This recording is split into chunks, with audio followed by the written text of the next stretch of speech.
Peace, peace. You know what it is. It's your man SKYZOO Skyzoo, live out the borough. And this is the NBA Exchange with my man Dexter Henry. You know how you doing it, man. Log on, tap in. Let's get into it.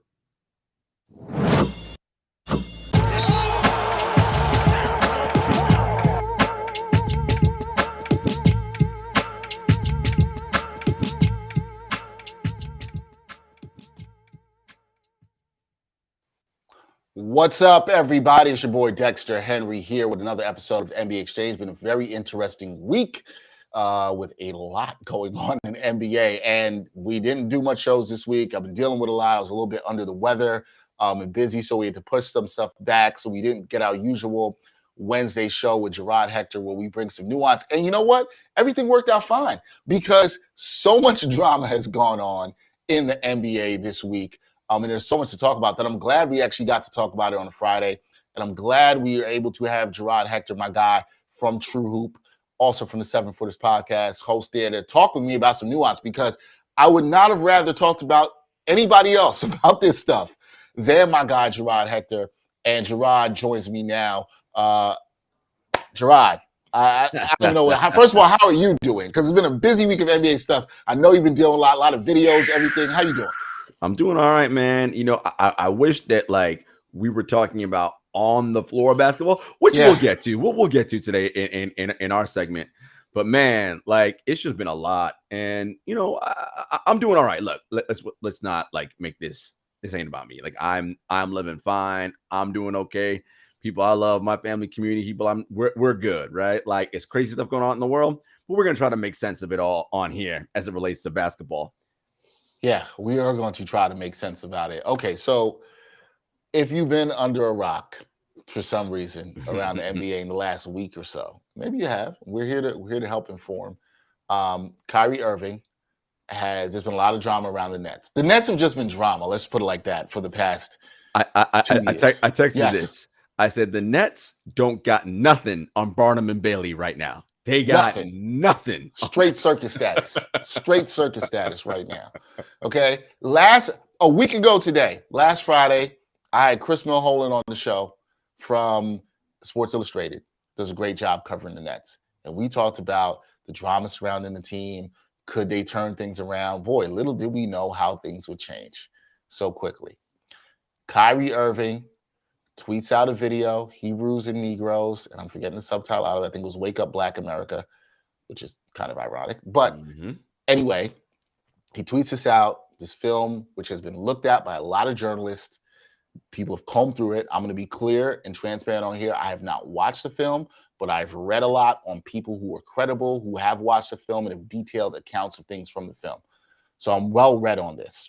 But a lot of it says it is a lot of anti-Semitism or anti-Jewish labels and tropes and things in this movie. And I want the Holocaust. Denying the Holocaust, fake quotes from Hitler. And I'm going to say this to be very clear. Gerard and I had a conversation about this on SNY and the New York Post after all this came out last week, almost a week ago. It don't matter how I feel. It matters what the Jewish community feels on this. And very loudly, the Jewish community has stood up and said, we find this to be offensive. That Kyrie Irving, who has a mass following, has aligned himself with this movie, right? Kyrie at a press conference, which Gerard was at. And Gerard, I want to start with that here because I want to take people through before we get into the details of this. You were at that press conference. I spoke with you that afternoon, that Saturday afternoon, and we spoke. We did a video on there, and we got a lot of heat from the Black Israelite community out there, and we appreciate you for watching. But you went to that press conference, and Kyrie was asked direct questions about this. What was your takeaway? I think a lot had become on the interaction back and forth between him and Nick Friedel. Brian Lewis, Nets reporter for the New York Post, had also asked some good questions. What was your takeaway from that with Kyrie from that press conference last week on Saturday? You know, Dexter, so yeah, we talked Saturday afternoon, so that's that Saturday night game, and that was against the Pacers. I was surprised, and let me take it back. I was not surprised. When you put something out onto your social media platform, a link to anything, whether you add context to it with text, whether you say, hey, check this out, whatever it is, you are inviting people who may not have otherwise known or seen or heard of this thing to click and investigate and see what it is. That is the definition of promotion, okay? And Kyrie wanted to haggle back and forth with ESPN's Nick Friedel over the use of the word promotion, right? Over semantics. And look, Kyrie, like, we're not stupid, my guy. Like, that is promotion, okay? You put that out there because you believe things in it. Now, we'll get to the part where he clarifies several days later he doesn't agree with everything in the documentary, et cetera, et cetera. Mm-hmm. There's stuff in there you agreed with that you put out there that you want people to see. And as a matter of fact, you said to people, right, if it is something that you don't agree with, well, obviously it wasn't meant for you, right? It was meant for my community, right? Those were words that Kyrie Irving said. But when he was pushed by Nick Friedel and Brian Lewis about the anti-Semitic tropes within the documentary, he began to buck and push back and say, but Amazon put it up. I'm just a regular person just putting stuff. Why can't I just put out whatever I want? And to me, when someone gets defensive and defiant, it is because they don't have the requisite abilities and critical thinking skills to articulate what it is in the documentary in a documentary that they find that they agree with, what they don't agree with, right? And his inability to distinguish actual factual knowledge from propaganda. And his inability to do that is why we have the situation we have. Because ultimately what he's arguing is, and he said this in his media availability yesterday, before the apology after practice, when he was asked by Nick Friedel again, people want a yes or no, are you anti-Semitic? And he said, if I know where I come from, I can't be anti-Semitic. Basically stating what he believes is that black people are the original Israelites and Hebrews and the original Jewish people, right? And that Jews, the Jewish people that are Jewish today that we consider, are European, right? That is what he believes, okay? I ain't here to tell you whether that's right or wrong, okay? Right. You want to believe that? Knock yourself out. But to your point, Dexter, when Jewish people tell you, just like when black people, when we tell you things are offensive and racist and you hurt us and we demand that you listen, Kyrie needs to afford the Jewish people the same listening. And he was not doing that. And when you go out there and you promote, I'm for all people, I'm for all races and all religions, but my guy, you're not, if they're telling you what you're doing is anti-Semitic and hurtful and you refuse to back down. Right. And I think that is a huge part of the problem here. Kyrie's allowed to feel whatever he wants to feel or believe whatever he wants to believe. And listen, I'm going to be clear on this. I think Gerard will rock me on this, and Gerard and I have spoken about this. I'm somebody who is all for black empowerment, wants to help black people, whether it's in whatever field, media, because we know the history of racism in this country. We know the history of systemic racism that still goes on in this country at all whatsoever. However, but I want to be very clear on something. Black empowerment should not be mixed or confused, right, with black supremacy. Mm-hmm. So within the film, where you're denying Jewish folks, not that Kyrie was doing this, but the people who made the film, who are saying that the Holocaust isn't real and there's fake quotes from Hitler, that is very hurtful to the people that have been considered in modern society as Jewish. And that community is saying that they are hurt by this. And when you're not listening, as Gerard said, that is the problem. If somebody we knew as a man and some woman said, hey, you said something here that's sexist, you know what we got to do as men? Shut up and listen. That's what we have to do because of the power dynamics and what they've been historically. This is what we have to do. And I think it's the not listening that I think rubs some people the wrong way. So we talk about, and as you can watch this, you're seeing that Kyrie Irving has been suspended at least 5 games by the Brooklyn Nets. So we're going to get to that. But Gerard, then you had the presser yesterday where this is coming, and just to bring to people, this is coming after a joint statement was released by the Anti-Defamation League, Brooklyn Nets, Kyrie Irving. And even in that statement, Kyrie Irving does not apologize, right? He does not apologize in any of this. And then he's asked questions to be like, hey, do you align yourself with this? And you mentioned this before. And he doesn't apologize. We get a statement from Adam Silver. Then the Nets finally suspend him. What did you make of the suspension of Kyrie Irving here? You know, was this warranted? Or you kind of shocked it took too long? Or was their hand kind of forced, considering the fact that he had not apologized at all whatsoever? I think that's what the NBA and the Nets were looking for, was for an apology. And he did not do that. He was given multiple opportunities to say, I am not anti-Semitic. And if Jewish people are telling me they are offended by what was said, by what I promoted, I apologize for offending those people, right? He wouldn't do that until he got forced into a corner, right? The Nets suspended him for at least 5 games without pay. And now after that, he says, okay, I apologize. And I want to like go with something right now because we have somebody in our comments kind of giving us some information right now. Let's talk about it. So this book and this Hebrews to Negroes, he cannot be anti-self. Look. And this person is saying, you know, he gave sources in the book. I want to be very clear about something. Anybody in America can write a book. Okay? Assuming they are literate. They don't even have to be literate. They can just speak it and somebody else can write it for them, right? Anyone can put out a book and it can say whatever you want it to say. That is possible. Here is the difference. When we're talking about historical fact and things that have to do with history, etymology, legitimate, real, hardcore humanities and literatures, we're talking about works of academic scholarship, okay? That is something that has to be vetted, peer-reviewed, defended, right? You have to have impeccable sourcing, right? And historical documentation to back up any kind of claims you're making in that arena. Books that just say something that you want to believe, that you agree with, that's not enough, my friends. I'm sorry. It just isn't. So this idea, well, he quoted sources in the book. We already came out and it's already been proven that the source material in that book was false quotes. So, and my man hit me, have you read the book? I've read enough of the book and I've spoken to people who have read the book. So that's the thing. If you're going to come at me with real things that say, here's what this is, I want you to back it up with actual proven documentation and sourcing, not just something that makes you feel good. Yeah, I agree. The thing about these things, Dexter, is that they're always based on some small kernel of truth. And that's how it gets people on the hook, right? You can't just tell straight up lies from the jump. No one's going to, you have to give a little bit of truth somewhere to get the people hooked. And once they're hooked, that's it. But no, when we're talking about history, there can't be no little bits of truth, right?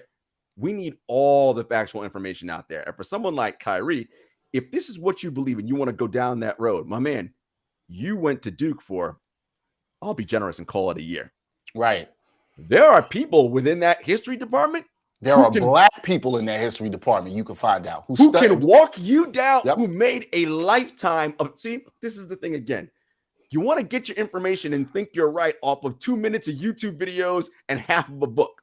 There are historians who dedicate their life to doing this. Okay?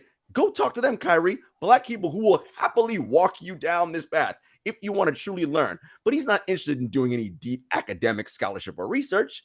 This fits a narrative he wants to believe in, and cool, he's rolling with it. Okay, back to the Nets. They had to suspend him, Dexter, because once he was given the opportunity, he chose not to apologize. And Adam Silver said, hey, I was looking for you to do this. We're going to talk to him this week, basically saying he's going to the principal's office. I mean, and all the backlash, the Anti-Defamation League, we're going to get $1 million from Kyrie Irving, $500,000 from Kyrie, $500,000 from the Nets. They said, nah, after that, we don't want the money. When have you ever heard any kind of organization refusing money for causes that they believe? Because I think that because of how defiant he was about this, because the fact that he could not even apologize to a community that was saying that they are hurt. And I saw somebody in the comments mention the fact about this Players Association not saying anything. We were going to get to that. We will talk about that. Okay. Or whatever. And listen, I'm going to say this because Gerard, you addressed this. Hebrews to Negroes contains facts. Right. Look. Maybe some stuff is factual in there, right? Maybe some stuff is. But if you don't agree with the peer review or academic process and whatever somebody says is facts and they're not vetted, as a journalist, because I'm a journalist, I can't rock with that.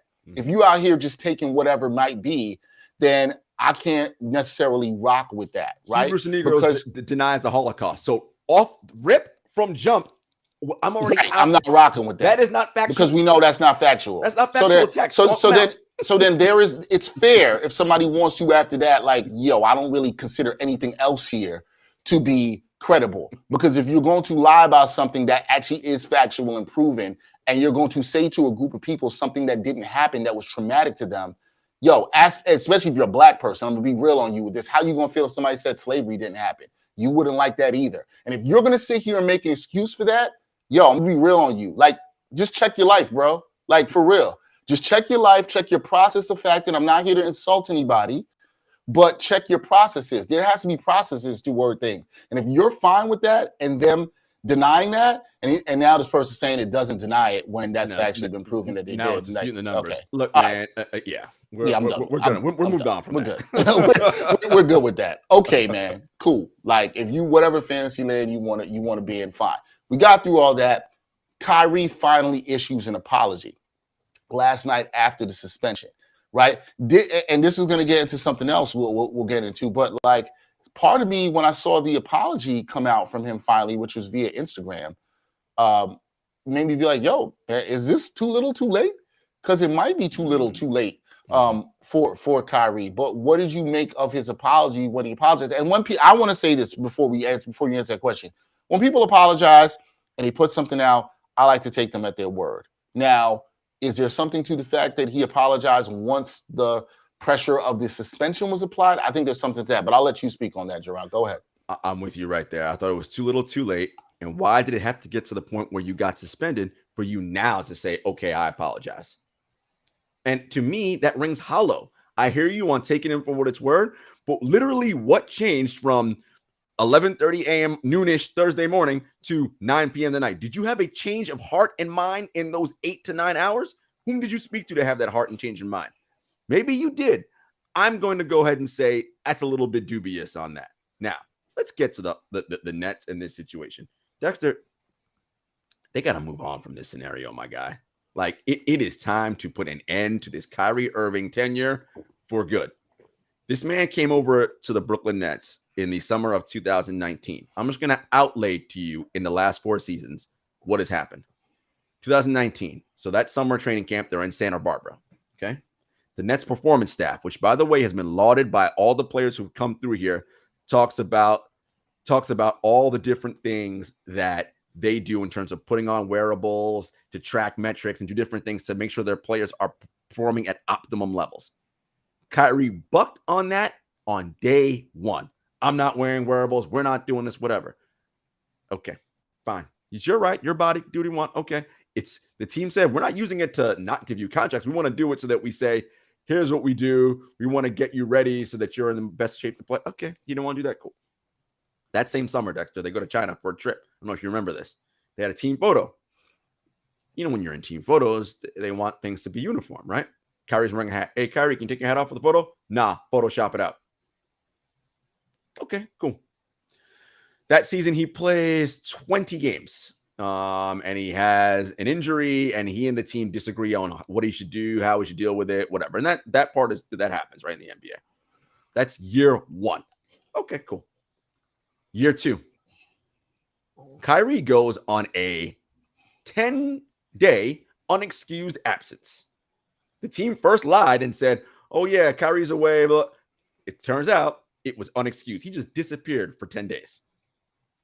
During those 10 days, we saw him at a birthday party at a club, flaunting the league's COVID-19 protocols, and we saw him on a Zoom call for a Manhattan District Attorney congressional thing. He played 54 games that year. Last year, the entire team knew ahead of time the New York City will have a COVID-19 vaccine mandate for people who want to, for players to be able to play in home games in New York City. They were well versed in this. When you play team sports, Dexter, there is a level of sacrifice everybody on the team must give in order for the team to do what is necessary. Everyone on the team but Kyrie last year took the COVID-19 vaccine. And we saw what that in and out, back and forth did, and it caused disruption, and the chemistry was off and all that jazz. This year, Dexter, they are 8 games into the season. Yep. 8. And we are dealing with this documentary that he posted. In the last 4 years, just about everything that's happened to him has been self-inflicted and has caused drama outside of basketball that has to discuss. If you're the Nets, how is this worth it? How is this worth it at all? Yeah. And I think it's a fair question. We're going to come back to that in 1 second because I think that sets it up. And I think I think it's fair for people to take Kyrie at his word on his apology. I also think it's fair for people to question exactly what you did, which is like, yo, what changed in those 9 hours, right? Like, what happened here that made you change your mind? And that's something I feel like is a fair question to ask him, and whether he would answer it or not, because Kyrie doesn't tend to answer a lot of these questions, at least directly. And I don't know Kyrie, and I don't know if it's out of stubbornness or whatever. But maybe somebody did get to him. Maybe he did see the error of his ways. Maybe he is truly sorry. I will say this. This is something somebody had asked me. Do I think that Kyrie had the intent here of being anti-Jewish or anti-Semitic, whatever it is that you can never know someone's intent. I don't know his intent, and I'm not going to come out here and say that. I don't know his intent. I actually don't think so, but I don't know his intent fully. But still, when you're aligned with something, and that's what it is, whether you want to haggle or be semantical about the word promotion or retweeting, if Gerard does an article and I retweet it, I am helping him promote that. Mm-hmm. I'm saying I like this, or I'm at least saying, hey, check this out, what Mm-hmm. Gerard did. Mm-hmm. Now, if Gerard does something that says something that's messed up in that article, that's offensive to a group of people, and people come at me as a journalist and Mm-hmm. a public figure at a much lower level than Kyrie, and they say, Dex, you got to answer for this now. I do have to answer for that. I do have to answer the questions, or at least say, do I agree with what has been said there that was problematic, or do I not? To avoid that would be wrong, right? And it would be absolute disingenuous to the people that were offended. Yeah. And that's the problem here. Yeah. I do want to move on to KD, because KD came out and blasted the Nets initially, and he did switch his tune. This all happened at shoot-around before their game with the Wizards today. I want to read some of the tweets that he had. Brian Lewis documented some of this with him. And Kevin Durant said, I'm not here to judge somebody or talk down on life or how they feel or their views. I just didn't like anything that went on. I felt like it was all unnecessary. I felt like we could have just kept playing basketball and kept quiet as an organization. KD then went on to say further that this is the same tweet, that he wasn't here to judge somebody. He had another tweet where he then came back and said he wanted to clarify the statements that he made a shoot around. He sees some people are confused. I don't condone hate speech or anti-Semitism. I'm about spreading love always. Our game unites people, and I want to make sure that's at the forefront. Now, Gerard, what I had a problem with what he said initially was, you wanted to keep this quiet? This had already been out there. Yeah. You couldn't keep it quiet. This has been all the NBA discourse. This is already out there. Yeah. You can't say you want to keep something quiet when it's offended a group of people. Like, it's already out there and loud. Yeah. Like, what did you make of KD's comments? I know he walked them back. He did walk them back. Yeah. And you know, everybody knows who listens to the show, listen to any shows I'm on. I'm a KD guy, but here is my issue with this. And KD had said this on, I want to say Saturday after, so that same press conference, but this is before Kyrie spoke. And it was, or was it before or after? I think it was after. And it was, hey, you know, KD, is this been a distraction, whatever? Nah, it's only a distraction because y'all asking, we're not talking about in the locker room. Like, we're focused on playing ball, this, that, and the third. It's only y'all that are asking questions about it. Here's how this works, though, KD. You and everybody inside the organization can say, y'all don't talk about it, and it's not an issue. We're just on the court playing ball. And that may be true in actual fact, right? Kyrie may walk into the building and no one mentions anything. You run your practice, you do whatever, and that may be true. However, there's noise that's going on outside. And whether or not you say you allow it in or not is really irrelevant, because it is in. How do I know it's in? Because every game at the end in a post-game presser, we ask you all about it. Okay. And you know it's coming, and we're asking you about it because when you are preparing to come out and you know the tone changes, y'all already know, you're like, oh, I got to answer questions about this now.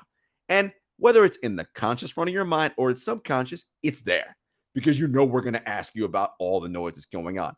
And having to answer for this man repeatedly over and over and over, I know whether y'all admit it or not, it bothers y'all and you're tired of having to do it. But here's the thing. We're going to continue to ask you about it because this is your teammate who puts these things out on his public platform. He is someone who says, Dexter, I am a voice for the voiceless. I have a unique level of influence within my community. And then within the same presser says, you guys come in here and make up this level of influence I have. Hey, here's my thing with Kyrie. And it's late to KD. I think Kyrie is a well-meaning person, Dexter. I really do. I think his heart is in the right place. But for who he wants to be in terms of a leader in his community and someone with a level of influence, he does not have the requisite skill set to be able to do that. And that is dangerous. Okay, now, KD, my guy, and everybody knows, love this dude. Like, crazy baller. Like, listen, I don't wait. This ain't the conversation for that. But for sure, one of the 10 best basketball players I've ever seen in my lifetime. And I've been watching ball since '84. It ain't just enough to just come to work and play ball. It should be, but it's not. And you as the best player on the team, by default, Kevin, you have an influence and a level and a voice within the organization. That makes you a leader. Now, you may not want the leadership role and want to do those things. But I'm sorry, my guy. Heavy lays the head that wears the crown. That's how it works. That's part and parcel. And him pushing away from this and not wanting to be that leader, that is, I don't want to say it's a negative mark on him, but that is indicative of something. What that something is, I don't know, because I'm not qualified to go any deep dive psychoanalysis here, but that is indicative on something. And in an ecosystem where it's a basketball team and it's already a small amount of people, a team's got 12 to 15 guys on, when one dude is really out here doing some wild stuff, that impacts and affects people. And someone has to step in there and be like, hey, man, we're not having this. We are here trying to play. As Kevin, I want to play ball. You are not making this about ball. Every time we come to work, we got to answer questions in media about this. We don't want to do this anymore. And he has the power to do that and to say, cut this out. He can go to Joe Tsai and Sean Marks and say, send him home. He could have said, trade him. He has that level of power and influence, whether he wants to admit it or not, or use it or not. There. It is there. Right. As we saw this summer when he tried to get them both fired, if you believe those reports. Right. So, I just think, listen, I think, and you've said this before, I think KD, he wants it always to be about hooping and wants it to be about the ball. We know KD is a gym rat. He loves to hoop. We all know this. Okay. But where I agree with Gerard on this is like, there's more responsibility than that when you're the leader of the team. Sometimes that's telling your friends, your homies, people you ball with, people you work with, whatever it might be, that you got to be better. Okay. Leadership comes with a lot. I'm wearing a shirt right now. That is the motto of my wonderful middle school. To whom much is given, much is required. This applies to KD here. This applies to Kyrie here. You have a platform, much is required. So yes, you are held to a different standard. Yes, you do have a level of influence. This is the reason why Gerard is talking about certain things being dangerous. What you say, what you do, what you retweet and promote, right? What you answer or don't answer. This stuff matters. If you want to act like it doesn't matter and you're regular, and I don't mean this in a demeaning way, Joe Blow down the street, you're not when you have the platform that he has. You're not the same as the average person down the street. You're not. But you can't walk around like it is and then also demand that you be taken serious when you don't act serious. Nah, that's not how it goes. And that goes for everybody in any leadership position with visibility. This is not just limited to sports. This would be if you're a CEO of some Fortune 500 company, whatever it might be. there are different standards to things. There are different expectations. And those are just the rules. Mm-hmm. If you don't like it and you want to live in a fantasy world and say, oh, well, he can say whatever he wants, so it's freedom of speech. Yeah, there's also freedom of consequence too. Mm-hmm. Because some of y'all be out here acting like that doesn't exist, and it's ridiculous. It's just absolutely ridiculous. With that being said, when you look at the fact of everything that's happened that we've went through, and I'm glad we've had this discussion, you look at all this happen. The Nets have suspended Kyrie, as we said, for at least 5 games. Kyrie has now apologized. I saw you question this. I saw other people. I saw my man Chris Williamson post this up.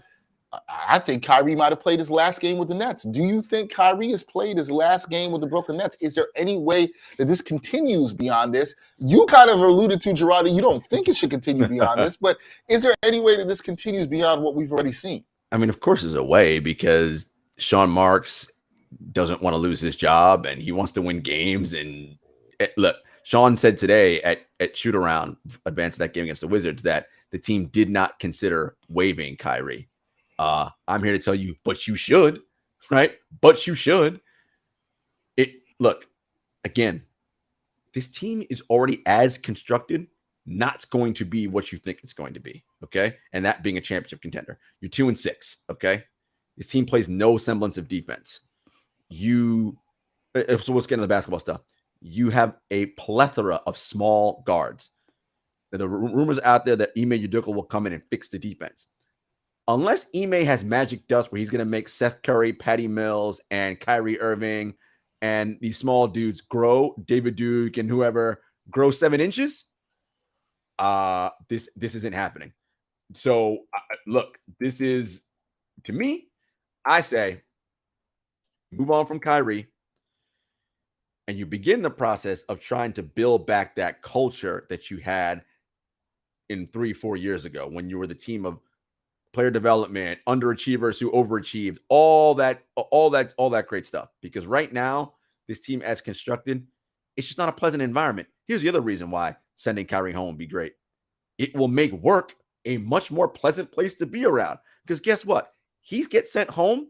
You put out a statement. Sean does a presser saying, we're sending Kyrie home. He does not embody the values that we have as an organization. When his contract is up at the end of June 30th, he'll be a free agent. I'm answering questions today about why we decided to send him home. After that, Kyrie Irving is no longer to be discussed. He's not a part of this organization anymore. Guess what? It's done. So no matter what he does away from the team, you don't have to answer it anymore. You've washed your hands. That in and of itself will be just a lighter atmosphere for everybody involved. They can breathe coming to work. We don't got to worry about answering no. KD, want to all be about ball? It will be. Kyrie ain't around no more. You don't got to answer no questions about this dude. You just come and talk about ball, good or bad. So to me, Dexter, that is 100% what they should do. Move on from Kyrie Irving, send him home. Look, that's a sunk cost already. So that $36 million, you already got to pay that. So, and it wasn't like you were playing winning basketball when he was here.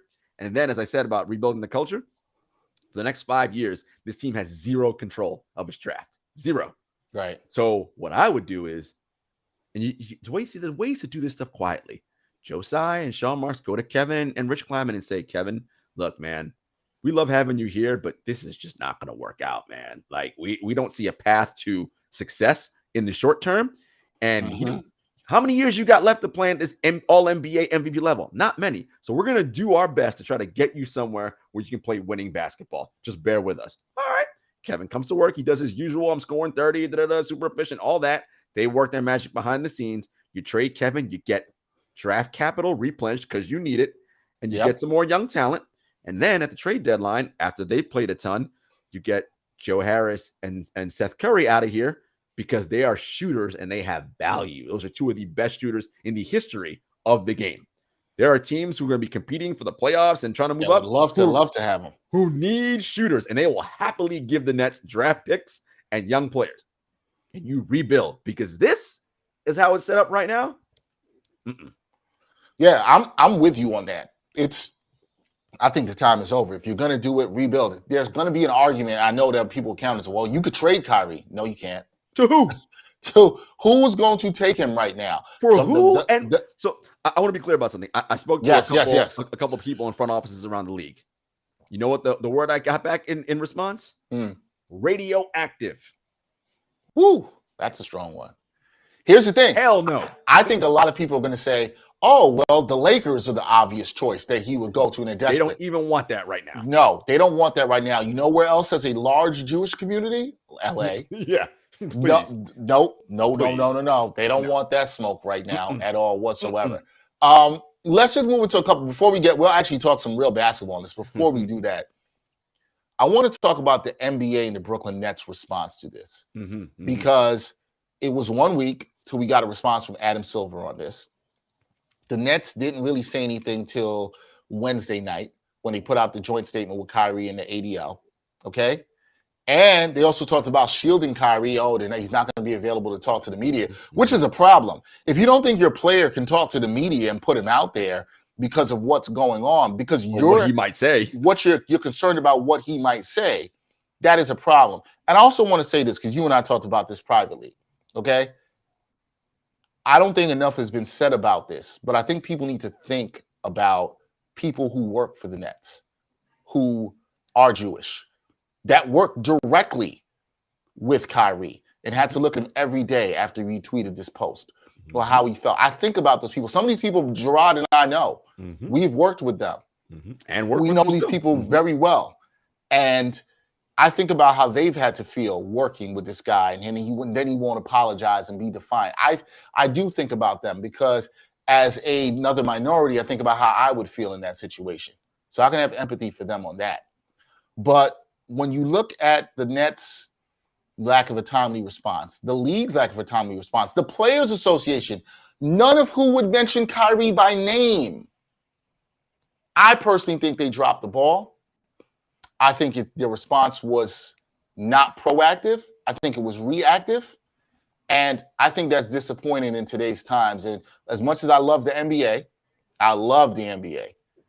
You got to call out wrong where it's wrong, which is something that we've been talking about on this show. Did you feel the same way about the league and the Nets with this and their timeliness or lack of timeliness, I should say, in response to this whole situation? Yeah, I'm with you 100%. All the initial statements by the parties you mentioned without mentioning his name and just doing that generic, we're against anti-Semitism. It's like, what? Call it out for what it is. Why are we doing this? And it's the apology isn't about suiting the media. The apology is to suit the people who are offended. That is how apologies work.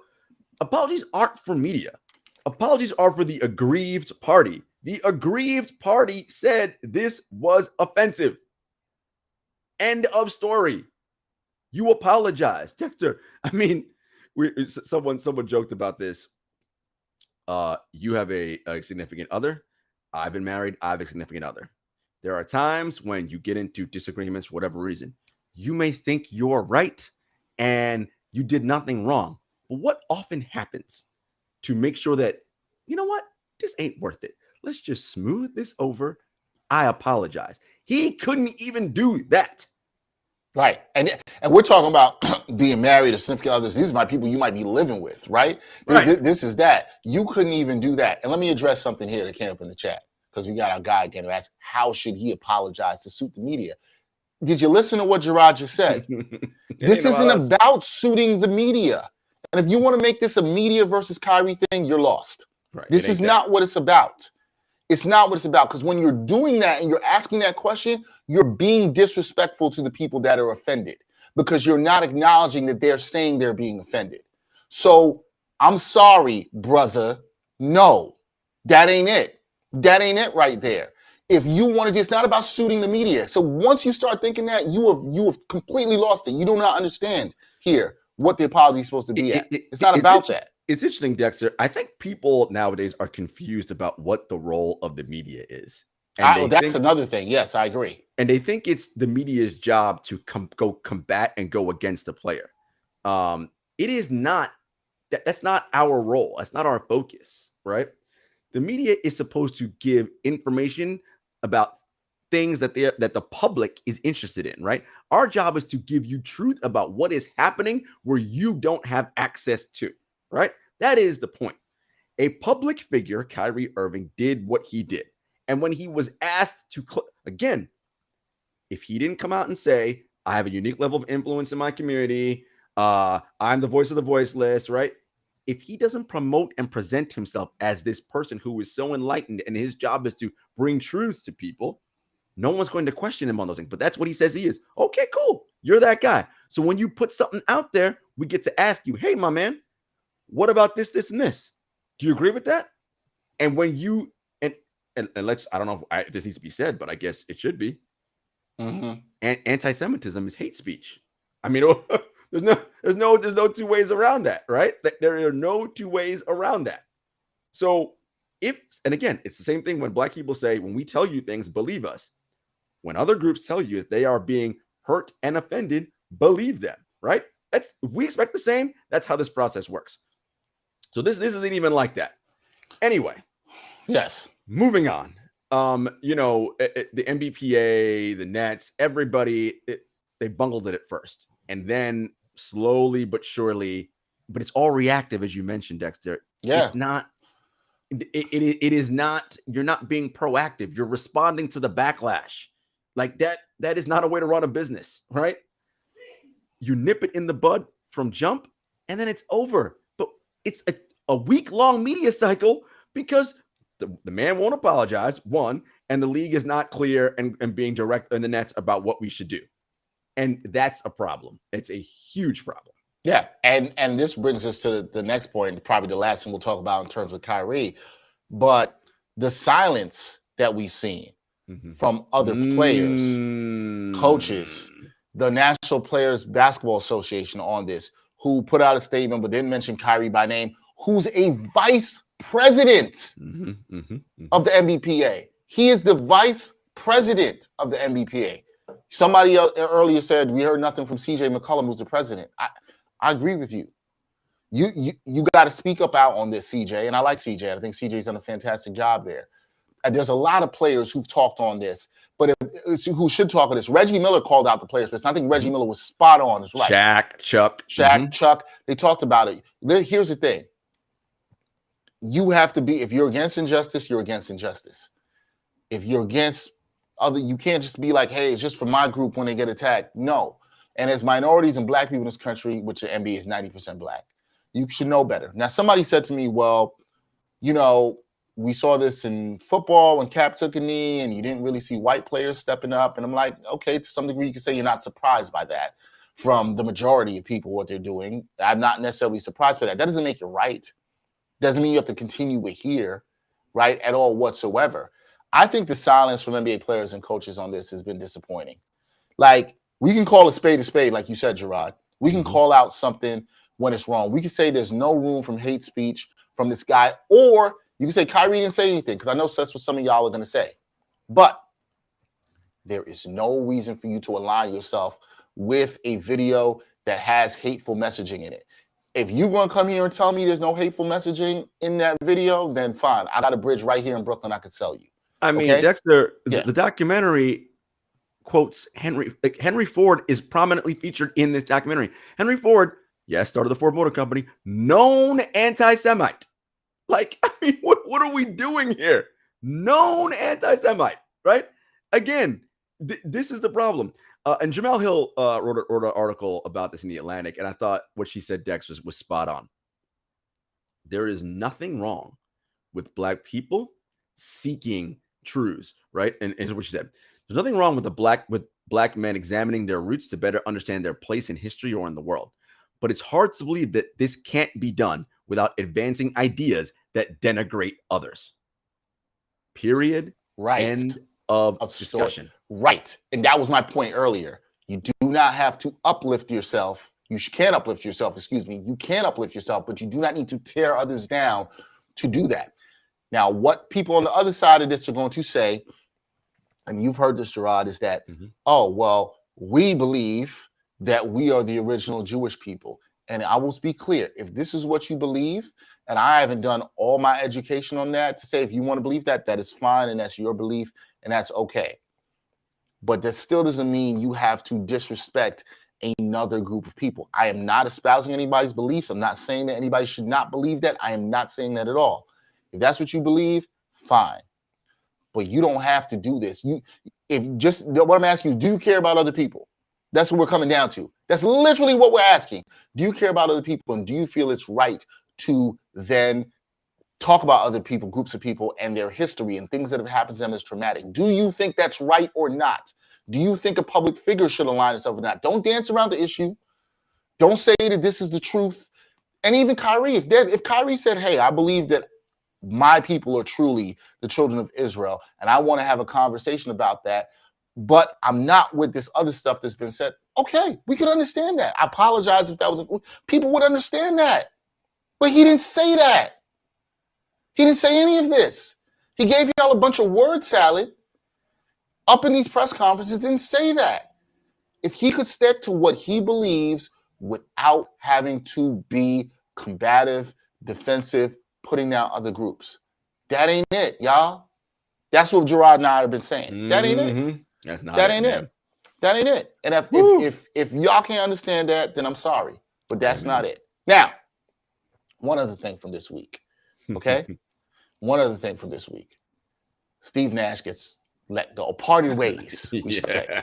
I'm about to say fired. And a mutual parting of ways, which always seems to happen now in the NBA. And then within hours, I think it was less than an hour, if I'm not mistaken, it comes out the Nets are looking at Ime Udoka, and we know the whole scandal with him and the Celtics as their next head coach. What did I start the show by saying? Barnum and Bailey ain't got nothing on the Brooklyn Nets, boy. Gerard, I'm like, when people like make it make sense. Mm-hmm. How do we make sense of this? Because, okay, there's so many layers. No, you know what it is, Dex? Yes. It's a meme with the dog with the hat sitting in the house, and the house is burning around. He's like, but it's fine. Everything's fine. It's fine. Ime Udoka is we've seen the man can coach. Mm-hmm. We know this. Do you think he can help this situation with the roster as currently constructed? Because that's the key part to it too. As I said, unless he has magic fairy dust and he's going to make all those short dudes grow 6 inches, no. This roster is devoid of defensive talent. And let's not also forget the story that's been buried because of all this Kyrie stuff. Ben Simmons will miss his 4th straight game tonight with a knee issue. This is someone who hasn't played basketball in 18 months, who already had to shake off a lot of rust. If this knee, and remember, he was brought for what? To help shore up defense, playing with pace, all things that they are bad at. Well, if that person is not anywhere near the level he needs to be doing, your only person with defensive talent on that roster is Kevin Durant and Royce O'Neal. And Kevin Durant's got to score all the points because ain't nobody else scoring.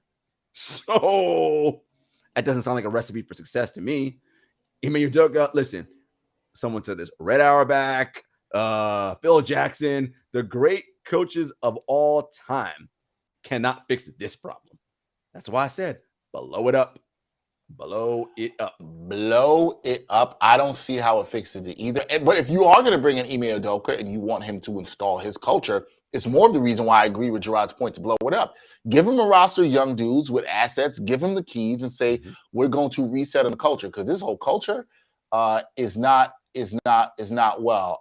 Obadiah Israel, some things we did not agree on, but you said you enjoyed the dialogue. We appreciate you for watching, brother. So thank you for your support, and much blessings to you on that. I did want to acknowledge him because he did bring up things and we did interact, and we appreciate everyone interacting with us. Part of reasonable minds can disagree, right? Without name calling, without name calling. And I'll give Mr. Israel that he did not. There was no name calling. He made his points, and we had things we agreed and disagreed on, and that's fine. I'm with you, Gerard. I do not think that any way that Udoka can fix this as they're currently constructed. I do think he can be a good culture setter for what they want to do going forward if they blow it up. And the Nets do have some tradable assets, right? I do not think Kyrie is one of them, but they do have some tradable assets here that I think could work. So it's going to be interesting to see what we do. But can we talk about some good stuff? Yeah, man. Can we talk about hoops? My God. Can we talk about some good hoops? We got 2 more things before we get to like Friday night bets. And we went long on this, but this was a good discussion. When you look at this talent in the league and a lot of the young talent, and if you've been watching early on through the first 2+ weeks, we're almost at 3 weeks since the start of the NBA season, There's some young players who have been pretty damn impressive. Listen, Paolo Banchero down in Orlando, the rookie, he has impressed me a lot, Gerard. I like what I've seen from him. You know, some guys, when they come in, you're like, yo, they look like a man ready to play. He looks like a man ready to play. He's one of them. Who's some other guys that have really impressed you in terms that you've seen in this young talent league right now? I think Jaden Ivey and Detroit's look good. Detroit in general, I like what I see out of them, the competitiveness. Cade Cunningham's is only year 2 for him. It's not just rookies, it's just young teams. The Cleveland Cavaliers, I love what they have with Mitchell, Darius Garland, Evan Mobley. They're looking great. You know, Dexter, this is a young man's league. Even in Golden State, you know, with Poole, and you know, it's so funny about Golden State. So they lost to Orlando last night, right? And Warriors Twitter is losing their mind, Dexter. You know, it's so funny, right? Like how attitudes of fan bases switch up all of a sudden, right? This team was a laughing stock for decades. They get Steph Curry, a once in a generation type player, and of course they go on a run. They've won 4 titles in 8 years, but now they kind of feel like, well, they like, we should always be out here winning titles, right? We got to maximize Steph. We don't like this 2 timeline system the team is on. And every time I look up, they're pointing out how Wiseman has been terrible. The Warriors starting 5, Dexter, their plus minus is, or their net differential is the best of any starting 5 in the league, which makes sense. They won the championship last year. But the bench. But woo, that bench. And the minute Wiseman is on the floor with anybody, it craters. Are they? I want to ask you, because we're going to get into this next. Are they in your teams with cause for slight concern category? No, because okay.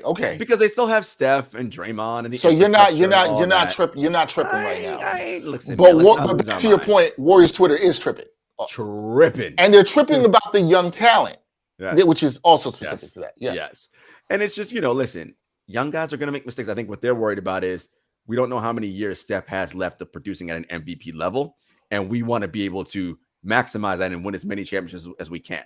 And I get that, right? And, you know, the Warriors, the secret around them is there's some moves along the margins they made that I think is hurting them more than the rookies per se.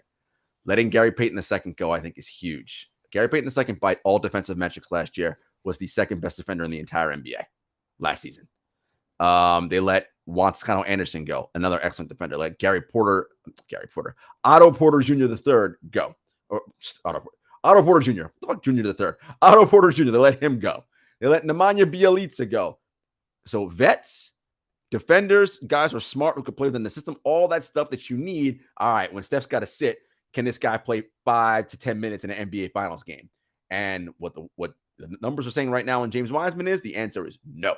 Right now, he cannot. Now, we got 70-something more games to go. By then, Dexter, he could be that. But the question is, how bad is the team along the way to that point?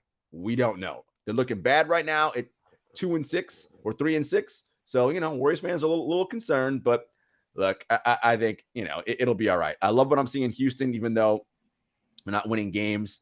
OKC, Shai Gilgeous-Alexander is so good. Like, watch him. He's a trade candidate. He's going to be on the move because this team is definitely wanting to be in the Victor Wembanyama sweepstakes.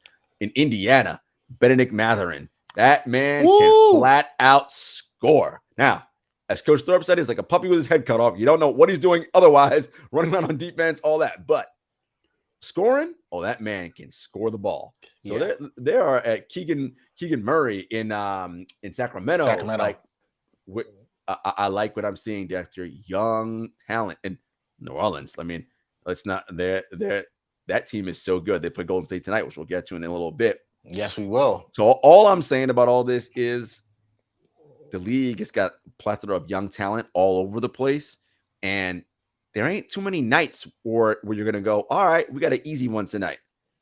I mean, even Orlando, they're going to battle you. Detroit, the teams at the bottom of the league are going to battle hard. You've been seeing that consistent. Yep. If you are a team that's a veteran-laced team and you don't come in with the requisite energy, them young legs going to run you out the gym, right? Because they'll play harder, and you'll lose. And that's a concern early in the season, which you've seen some teams that you're expecting to win games drop games against teams that were not expected to win games. You see, Utah's been playing hard. San Antonio. You talked about Orlando. I know the wins don't show in Orlando, but if you've been watching them, they've been hard. Good win last night against the Warriors, but they've been playing really hard. If you watch their games, some of the young guys playing. Jalen Suggs now getting some time. Bol to go along with Banchero. Those guys been playing hard, and Jamal Mosley down there's got them playing good. One of the things that I learned from Coach Thorpe, shout out to my guy True Hoop. Winning is a culture and an attitude, same as losing. Yep, these guys are competitive. You don't get to this league if you're not competitive. Nobody wants to come in every day and get their ass kicked. Like, that's not fun for anybody. I don't care if we're trying to get in the lottery, want to get Victor Wembanyama. No, these guys don't. They want to play and win, and they are competitive. And if more teams can establish a winning culture, even if they don't have the requisite talent in place to win enough games, it is important that they have a winning attitude and winning culture. And that's what I think you're seeing from a lot more teams than we've seen in quite some time. Yeah, and I like that. It's good it's great for the league. Real quick before we take a break and then we get to the betting. You said I do find it interesting that you're not concerned about the Warriors. Yeah. Not that I disagree with you, because it's not that. Actually, I think the Warriors are actually doing a good thing in that with the numbers you mentioned, the starters have been fantastic. The bench is not. There's a lot of young guys, and you're giving grace to them understanding how to play. But I think the Warriors are doing a good thing, which is let's see if we can get these guys up to speed come the postseason, which is why I said I like the Warriors under what their win total was this year, because I thought some of this would happen. This doesn't necessarily shock me. I wouldn't freak out about Wiseman. When I watch him, there's still enough stuff offensively. I want to be clear, offensively, that jumps out to me with the eye test that I'm like, I like. His rim running's been really good. He's setting pretty good screens, rolling to the basket. It's funny you mentioned that. Oh, go. Yes. Warriors Twitter posted something last night. Yeah. Steph doesn't get demonstrative with his teammates and do that kind of thing. He got as demonstrative as Steph will get. He needed Wiseman to come up and set a screen. And didn't set a screen properly. And Steph did a hop, come on, get up here, Yeah. And Wiseman kind of set a half-ass screens, didn't really crunch. And Wiseman's a big dude. When he set the screen, he'll crunch you, right? He didn't really set it hard. He rolled, expecting to get the ball. He didn't get the ball, and he kind of rolled his eyes oh, man, whatever. And these are the little things that Warriors fans are not loving about Wiseman, right? And it's again, I ain't going to freak out.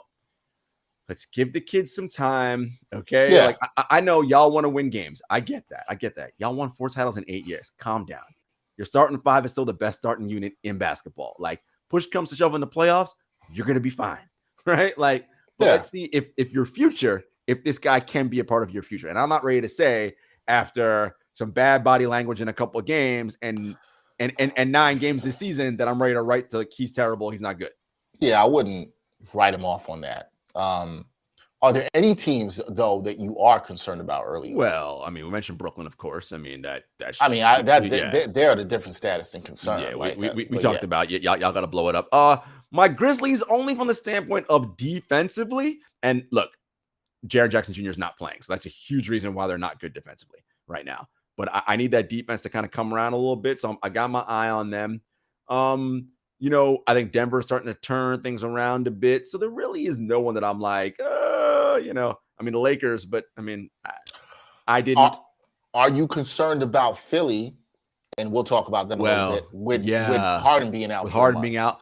Well, yes, because now it puts extra burden on Maxey and Harden, right? And Embiid. So, look, this 82-game season is a grind, man. It is a grind. You want your best guys to be healthy come postseason. And if Embiid's got to carry and Maxey a huge scoring load early, this may cause problems late. Now, you hope that Tobias Harris is somebody who can pick up some of that slack, but he's so inconsistent that you don't, But I think this is good for Maxey. He'll get a chance, and they'll see the team race a little bit more. Now, look, any team with Joel Embiid, racing is always going to be a challenge because he don't race. Right? He's not running up. Right. That's not what he does. But I think it'll be nice to see Maxey with the ball in his hands being that dude.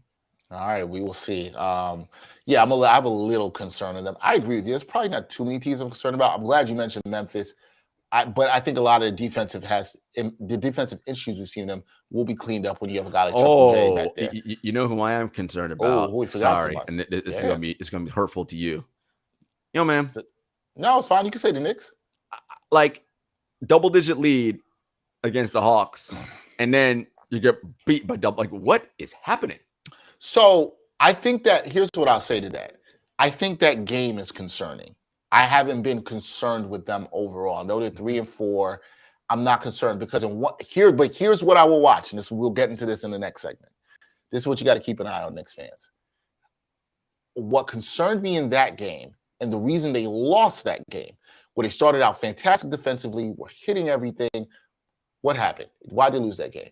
They didn't take care of the ball. They did not take care of the ball. They weren't getting to the line enough. With the Knicks, I think, are last in the league. They're not getting to the line enough, that's concerning to me. In the early part of the year, now granted, this was not against high-level competition, they were taking care of the ball. And they were for a quarter and a half, and then they got super sloppy. Randall's turning the ball over, which he's been really good at this season outside of that game. Brunson was turning the ball over. I would like to think that's an anomaly. I'm very intrigued to see how they bounce back tonight. We're going to talk about them in the next segment. I think there's cause for concern if they continue to be sloppy with the ball and they're not moving the ball the way you saw early.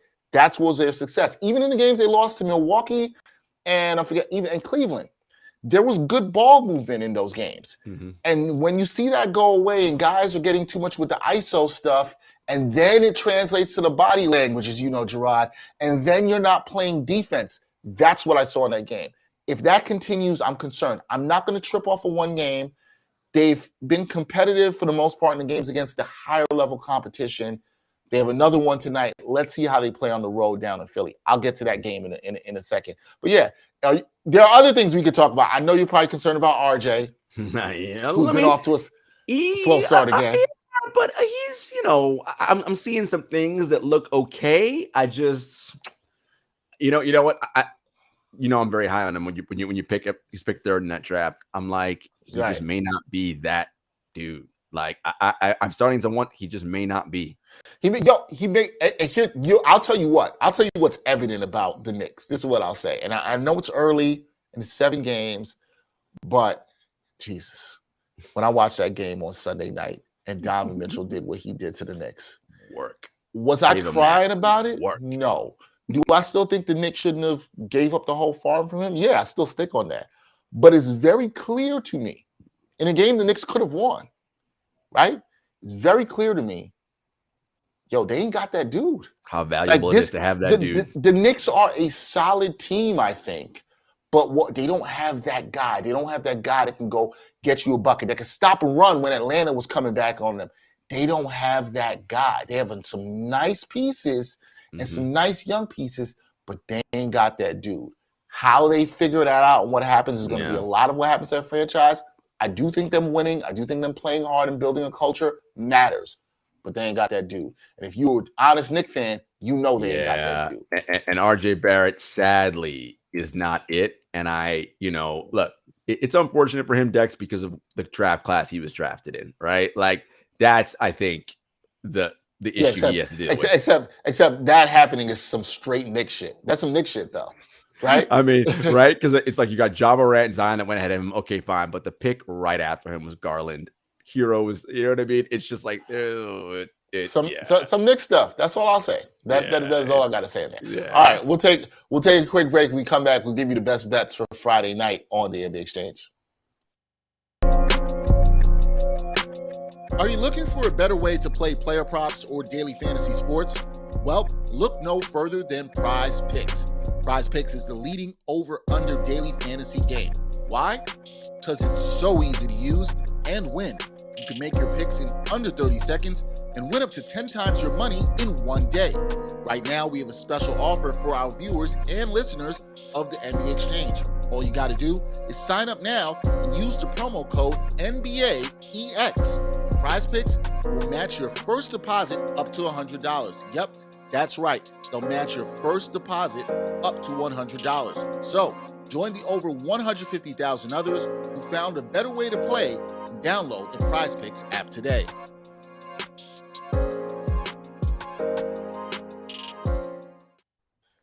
All right, people, download that Prize Picks app. You can get that promo. Match your first deposit up to $100. We're going to talk some NBA bets. Nice slate of games tonight. Gerard, who you got first? What's your first game? Trailblazers, Phoenix Suns. The Suns are 10.5-point favorites at home. And that's because Anthony Simons looks like he's out. Damian Lillard is out. I think this is pretty easy money, like the Suns to win big here. And I'll go with the over because I don't think Portland's going to be able to defend all that well. If you're looking at player props, look at Miles. So I get all these Bridges confused. Look at Mikal Bridges, 15 plus points. Look at Devin Booker, 3+ made threes in that one. All right, there you go with that one. Real quick and easy of Suns over the Blazers. 10.5. That is a big line that does not scare Gerard there. Nah, I'm good. He thinks it's going to be a blowout. My first game of the night, we talked about this team, the Cleveland Cavaliers. They are 6.5-point favorites against the Detroit Pistons, who have been playing hard, as Gerard mentioned. You can get them plus 200 on the money line there. Over under for this is 220. Look, I'm very impressed with what I've seen from the Cavs. Very, very impressed. Fantastic win they gutted out the other night against Boston, which was those teams have played two fantastic games early this season. Fantastic game in Cleveland the other night that had me at the edge of my seat. Was thoroughly entertained. Donovan Mitchell has been everything is advertised, and I gotta give myself credit. Donovan Mitchell has been playing kind of like that dude. I had him ranked. Gerard and I have talked about this. I had him ranked about 25th to somewhere between 20 and 25 best player in the league. It's early, but he's playing like an all-NBA dude right now. He's playing like an all-NBA guy right now, and that kind of dude, which leaves Knicks fans like myself salty. He's looking like that dude, and good for him. It shows you how development and progression can go, and sometimes in the right situation. This team is dangerous. I don't even think they've unlocked or unleashed Evan Mobley yet, who's scary. I'm on the Evan Mobley hype train, as I know Gerard is too. Mm-hmm. Garland's just coming back. Jared Allen's been racking up double-doubles. Look for a Jared Allen double-double against this Detroit team. I like that here if you can get some prop on that. But I like the Cavs to cover here. 6.5 is a good number. I think they can cover against the Pistons here. Pistons will play them hard, but the Cavs, even being on the road in Detroit, I think can pull away here. There's a lot of momentum. The Cavs seem very focused on this regular season and getting wins, and I don't think they're sleeping on anybody right now. Give me the Cavs to cover 6.5 points in the Motor City. That's what I like. What you got next, Gerard? The Golden State Warriors at New Orleans Pelicans. Warriors on the second night of a back-to-back. Pelicans are 4.5-point favorites. The over-under is 234 money line, plus 151 on the Warriors. Look, the Warriors defense is not good right now. Draymond Green said as much. Like, we are not playing good defense. Is it the young guys? He said, yeah, it's probably them, but we can't blame just them. We're not doing our job either as vets. So it's everybody, right? And it's just, Steve Kerr said, we got to try something different because things ain't working right now for us. Second night of a back-to-back with a team that plays as hard as New Orleans does, and Brandon Ingram and Herb Jones are scheduled to be back for this game. Yep. Kind of like New Orleans in this one, -4.5, and I'm going with that over because the Warriors defense is suspect at the moment. We're going to player props. Steph Curry has been having another ho-hum MVP season, 32, 8-7 or 7-8, something of that nature. I mean, ridiculous, shooting lights out. 31, 7-7. I mean, yeah, he's ridiculous. I anticipate him having another good game tonight. So anything with Curry, 30 over. Look at Valanciunas rebound props, 10+. The Warriors stink at rebounding. Valanciunas is going to gobble up all the available rebounds. Yeah, man, I think the Pelicans win this one. And I also think, Dexter, the Pels, I talked to assistant coaches Ryan Pannone and Corey Brewer when they were in Brooklyn last week, the opening night of the season. They're hyped about this team, man. They're like, look, they're like, their practices have been like when they play in scrimmage as a team, they're like intense. They're like, and I said that this team could be a team that does what Memphis did last year in their run. And I think that, look, it's the NBA, you play 82 games, but this is a game they have on their calendar. I believe they didn't tell me this, that they're like, let's see how good we actually are. Let's see what we do against the defending champs, right? Who are going to want to come out and show something and not lose, right? Another game in a row. Let's see what we are as a team and where we stack up. Do we have the requisite fight and competitiveness to go toe-to-toe with the champs? I'm intrigued, and I'm also intrigued to see the fight the Warriors come back out with after losing the night before. I think it's a tall order and a back-to-back traveling from Orlando to New Orleans. Not a long trip, but still. I think it's a tough one. This was a tough one for me. I looked at it, and I kind of wanted to take the Warriors in the money line. Their defense has been looking booty butt cheeks, as you said. They are 30th in defense. Yes, and you and I know that's saying a lot considering how bad the Nets have been. And you and I were both high on the Pelicans. We both thought they would hit their over this year in terms of wins. I still am high. I can see how this game is circled. I like your pick here. I also like your prop on Valanciunas and either Zion Williamson on the boards because Valanciunas' minutes have gone down a little bit since Williamson got back, but that's something to definitely keep an eye on right there. Okay, my last game of the night, I got the New York Knicks versus the Philadelphia 76ers. Sixers 2.5-point favorites. Knicks plus 119 on the money line. Over under is 219.5. Now, there's a lot of things going on here. We talked about the Knicks. We talked about the Sixers. No Harden. How's Embiid getting this done by himself? Maxey's been balling to start the year. Gerard and I are both high on Maxey. I think Maxey can get off in this game for sure. I think Embiid to some degree can get on this game, especially because Mitchell Robinson has been in foul trouble a lot. Even though he's played very good defense when he's on the floor, he's always in foul trouble. Here's the thing. I think the Knicks are going to come out.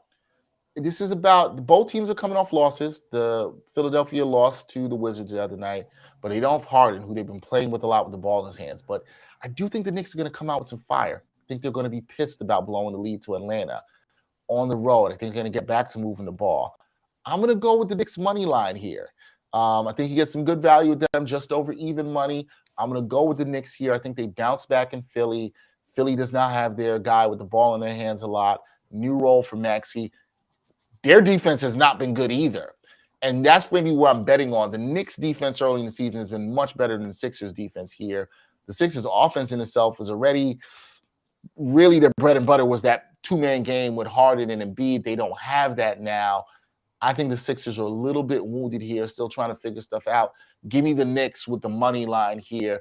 If you're looking at some props for this one, I do like Maxey and anything you can get him over in points. If there's anything around 18, 19, 20, I would take Maxey in that over. Also look at him in anything over 2.5 made threes. I think that's another thing. I think Maxey will get off. Some guards have given the Knicks problems early in the season. That's something to keep an eye on. But give me the Knicks in the money line. Gerard, I'll text you later when I'm probably disappointed. I will say this. That bet I just gave you, hope you guys locked it in. This just got announced for the Warriors. They are resting Stephen Curry, Draymond Green, Klay Thompson, and Andrew Wiggins tonight in New Orleans. 5th game of 5 in a 5-game road trip. 2nd night of a back-to-back. That line is probably going to change, so hope y'all jumped in and got that before 4.5. And obviously, don't do any Steph Curry props because he's not playing tonight. That Valanciunas rebounding and Williamson rebounding looking really good now. So jump on that. That seems like it should be a win for the Pels. I would be shocked if that line does not move by 6 points. That's what I would say. I see that being about 10.5. There might be more. You might see 11, 12. That would not shock me there. So we'll see. Those are your picks for Friday night.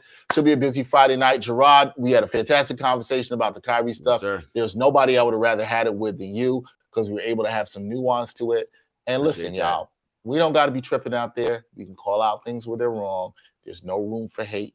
There's no room for racism. Any of the isms, there's no room for it. We just don't have to do that. Hopefully that's maybe a takeaway people take from that. And hopefully things get better around basketball so we can get back to just talking about basketball and not the drama-filled teams. You know how much drama there's been here in Brooklyn? There's been so much drama. We haven't talked about the Lakers who've won 2 in a row. We haven't even talked about them. So look at that. All the drama's been here in Brooklyn, and sadly, I don't think it's going away anytime soon. That is the sad thing about it. That is Gerard Hector. Please check out his work on True Hoop. They had another episode of Bring It In today on Friday. They'll also be coming back to you on Monday. Also, check him out on 7 for this podcast. Kicks and Shit. Y'all also had a new show that y'all rocked this week. Check that out as well, too. Lots of good stuff. Gerard, I'm sure, will be with me on SNY New York Post. Probably talking more Kyrie stuff over the next couple days at some point as well. I'm Dexter Henry. Check me out wherever you can. You know where to find me. He's Gerard Hector. Until next time, y'all. Peace.